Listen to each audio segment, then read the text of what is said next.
Vous écoutez la radio Campus, Alma Mater, c'est l'heure du journal.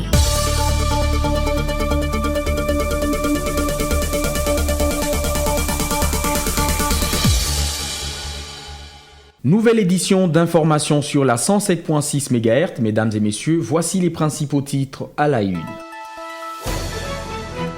Les ministères de l'enseignement supérieur et universitaire a suspendu toutes les activités académiques et para-académiques à l'Institut supérieur pédagogique de Mbandaka. Vous suivrez les détails dans ce journal.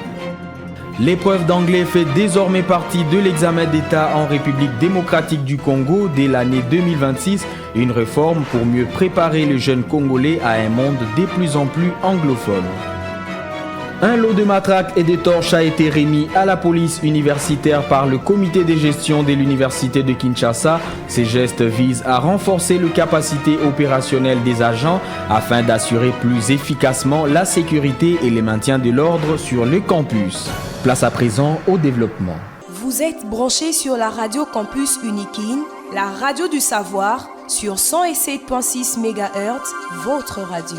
Comme je l'ai annoncé au sommaire, le ministère de l'Enseignement supérieur et universitaire a suspendu toutes les activités académiques et para-académiques à l'Institut supérieur pédagogique d'Mbandaka. Cette décision est contenue dans l'arrêté numéro 137 du 4 novembre 2025. D'après les ministères, cette mesure fait suite à des dénonciations internes des incidents graves signalés par les services de l'État et à des fortes perturbations ayant paralysé les fonctionnements de l'établissement.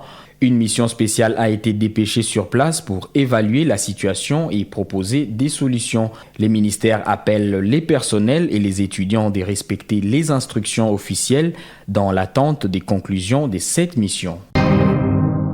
Quittons l'enseignement supérieur pour l'éducation nationale où la ministre d'État, Raissa Malou, a présenté en Ouzbékistan le grande réforme du système éducatif congolais. C'était lors de la table ronde ministérielle organisée dans le cadre de la 43e session de la conférence générale de l'UNESCO, placée sous les thèmes transformer demain, aujourd'hui. La ministre a mis en avant la numérisation de l'éducation, la certification numérique de diplômes, l'enseignement à distance et la refondation du programme scolaire axé sur la citoyenneté et l'inclusion. Elle a également salué les effets de la gratuité de l'enseignement primaire qui a permis à plus de 5 millions d'enfants de retourner à l'école. On écoute Raissa Malou, ministre de l'Éducation nationale. En République démocratique du Congo, nous croyons profondément que chaque enfant qui apprend change le monde un peu plus. Guidés par cette conviction du pouvoir transformateur de l'éducation, nous œuvrons à bâtir un système éducatif qui libère les talents, forme à la citoyenneté et prépare nos jeunes à relever les défis du siècle. Notre ambition est de numériser le système éducatif dans son ensemble, non seulement les écoles, mais aussi les structures administratives qui les coordonnent. La digitalisation de l'administration constitue la clé de voûte d'une gouvernance efficace, transparente et pérenne. L'enseignement à distance, désormais institutionnalisé, permet aux enfants des zones rurales, aux jeunes déplacés suite à la guerre ou en situation de handicap de poursuivre leurs apprentissages. Même notre examen d'État a franchi une étape majeure. Grâce à l'intelligence artificielle et à la numérisation des diplômes, nous avons rendu la certification plus équitable, plus rapide et plus sûre. Nous avons également érigé la formation continue des enseignants en un droit et une obligation afin d'améliorer la qualité des apprentissages, d'adapter les pratiques aux réformes et aux technologies et de promouvoir l'équité à tous les niveaux du système. Les enseignantes et les peuples autochtones y sont particulièrement encouragés car l'inclusion n'est pas un principe, c'est un devoir. Sur le plan des contenus, la RDC conduit une refondation curriculaire d'envergure qui place au cœur de l'apprentissage la citoyenneté active, fondée sur le respect du bien commun, l'amour de la patrie et la solidarité. Cette réforme intègre également les compétences vertes, inspirées de nos initiatives en faveur de la durabilité, notamment à Yangambi, site UNESCO dédié à la recherche sur les sols, le climat et la biodiversité. Nous savons qu'il n'y a pas de réussite durable sans un accès équitable. Grâce à la gratuité de l'enseignement primaire, plus de 5 millions d'enfants supplémentaires ont retrouvé le chemin de l'école. Nous veillons désormais à ce que la qualité accompagne l'accès, notamment pour les filles, et à ce que chaque enfant ait les moyens d'apprendre, d'agir et de créer. C'était là Raissa Malou, ministre de l'Éducation nationale. De la session 2026, tous les finalistes du secondaire en République démocratique du Congo passeront une épreuve orale d'anglais obligatoire à l'examen d'État. La décision a été prise par l'inspecteur général de l'éducation nationale et nouvelle citoyenneté, Hubert Kimbonza. Cette réforme vise à renforcer la compétitivité des jeunes Congolais dans un monde où l'anglais domine les domaines scientifiques, technologiques et économiques. Elle s'inscrit dans le cadre de la loi cadre sur l'enseignement national qui prône la formation d'élite capable de contribuer au développement durable du pays.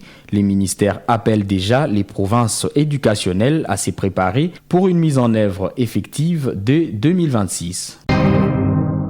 Le vice-premier ministre de l'Intérieur, Jacquemain Chabani, appelle à la préservation de la stabilité et de la cohésion dans les provinces. Il a transmis l'orientation du chef de l'État et a mis en garde contre les dérives et les cycles d'ingouvernabilité qui fragilisent l'action publique. Il a également rappelé que la cohésion nationale demeure une exigence face à la crise sécuritaire que traverse le pays. On l'écoute. La haute autorité nous a instruit de vous communiquer sa volonté et sa détermination à stabiliser les institutions provinciales en cette période où notre pays est confronté à la guerre d'agression nous imposée par le Rwanda et ses supplétifs du M23 AFC.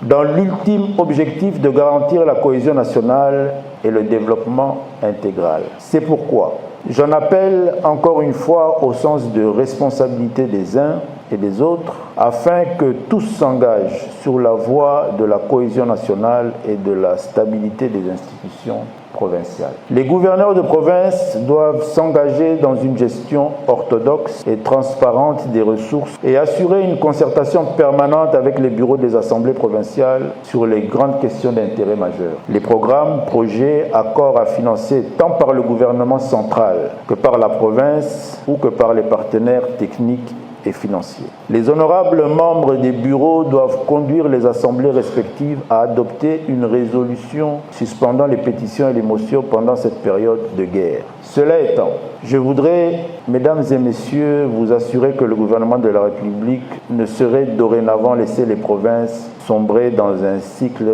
d'ingouvernabilité sans fin. Pour ce faire, toutes les mesures fortes seront envisagées pour garantir la stabilité des provinces, y compris le recours aux prérogatives extrêmes prévues par la Constitution de la République démocratique du Congo dans ses articles 197, alinéas 7 et 8 et 198, alinéa 10.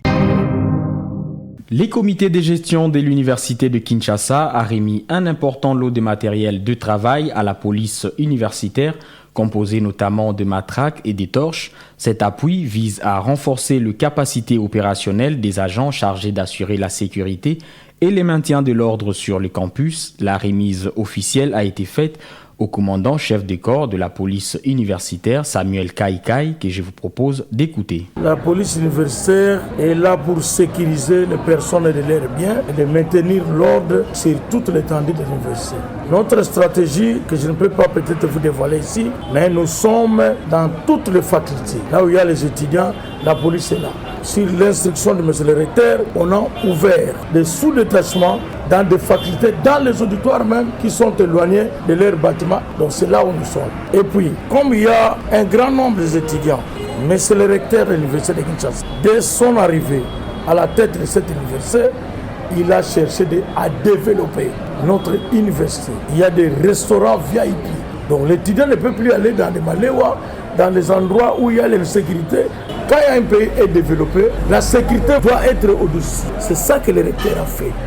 Il a d'abord doté à la police pour mieux faire son travail des Jeep 4x4 qui nous permet de sillonner sur toute l'étendue de l'université, que ce soit la nuit, que ce soit la journée. Et ces Jeeps-là aident même les étudiants qui sont dans les hommes. Quand un étudiant tombe malade, 1 heure, 2 heures, on fait appel à la police, même sur le plateau de professeurs. En tout cas, ça, où tu n'as pas, monsieur le recteur. L'intervention rapide, c'est dans la moto. Il nous a doté 6 motos. À la rentrée académique de cette année ici, il a renforcé encore la sécurité. Il nous a acheté 10 matraques, 10 torches, 10 imperméables. Tout ça dans le cadre de renforcer la sécurité sur le site. La sécurité est bien assurée sur toute l'étendue de l'université. Vous venez de suivre le commandant-chef des corps de la police universitaire de Kinshasa, Samuel Kaikai. Vous l'avez certainement compris, c'est la fin de cette édition du journal présenté par Lucien Pungwe. Mais avant de nous quitter, je vous rappelle les principaux titres. Les ministères de l'enseignement supérieur et universitaire a suspendu toutes les activités académiques et para-académiques à l'Institut supérieur pédagogique de Mbandaka. Vous avez suivi les détails dans ce journal. L'épreuve d'anglais fait désormais partie de l'examen d'État en République démocratique du Congo dès l'année 2026, une réforme pour mieux préparer les jeunes Congolais à un monde de plus en plus anglophone. Un lot de matraques et de torches a été remis à la police universitaire par le comité de gestion de l'université de Kinshasa. Ces gestes visent à renforcer les capacités opérationnelles des agents afin d'assurer plus efficacement la sécurité et le maintien de l'ordre sur le campus. Réalisé par Jason Ludem, concours rédactionnel Jean-Paul Koutoumissa, Divine Gomba, à la technique Sylvain Chizungu et Salem Vianda, Luxen Kimounou à la supervision. Bonne suite des programmes sur la 107.6 MHz.